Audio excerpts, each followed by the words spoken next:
இலங்கை தமிழரசு கட்சியின் பார்லமெண்ட் உறுப்பினர்களான ராசமாணிக்கம் சாணக்கியன், தவராசா கலையரசன் உள்ளிட்ட பலரும் இதில் கலந்து கொண்டிருந்தனர். பிரதான வேட்பாளருடைய தேர்தல் விஞ்ஞாபனங்களிலே அதியுச்ச அதிகார பயிர்வு, மீளப்பெற முடியாத அதிகார பயிர்வு என்று சஜித் பிரேமதாசனுடைய தேர்தல் விஞ்ஞாபனத்தில் மட்டும்தான் சொல்லப்பட்டது. அதுக்கு அமைவாகத்தான் நாங்கள் சஜித் பிரேமதாசாவை தேசிய ரீதியிலே ஆதரிக்கின்ற தீர்மானம் எடுத்தது.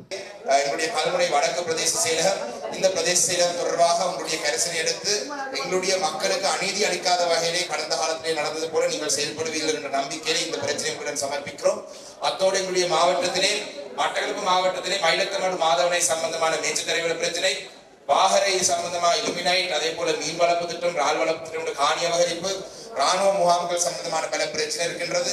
அத்தோடு ஃபாரஸ்ட் வனையிலாக போன்ற பல பிரச்சனை இருக்கு. இந்த விடயங்களுக்கு உங்களுடைய தலைமையின் கீழே உருவாகும் அரசாங்கத்திலே நீங்கள் தீர்வு தர வேண்டும் என்பதை தான் நாங்கள் முக்கியமாக சொல்லியிருக்கிறோம்.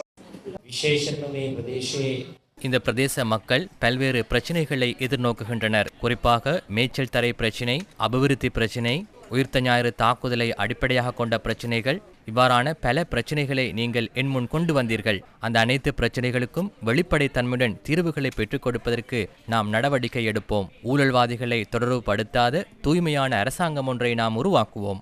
மக்களை பிரதிநிதித்துவப்படுத்தும் அரசாங்கம் ஒன்றை நாம் உருவாக்குவோம்.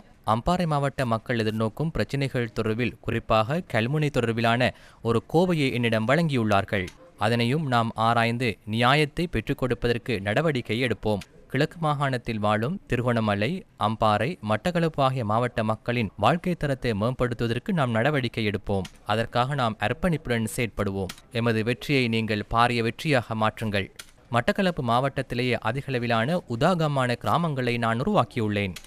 வீடுகளை அமைத்துள்ளேன். காணிகளை பகிர்ந்தளித்துள்ளேன். முழுமைப்படுத்த முடியாத வீடுகளை நாம் முழுமைப்படுத்துவோம்.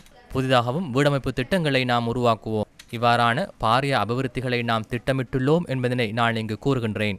විශාල සංවර්ධන සැලසුම් සකස් කරගෙන තිබෙනවා කියන එක ඔබට ප්‍රකාශ කරන්නේ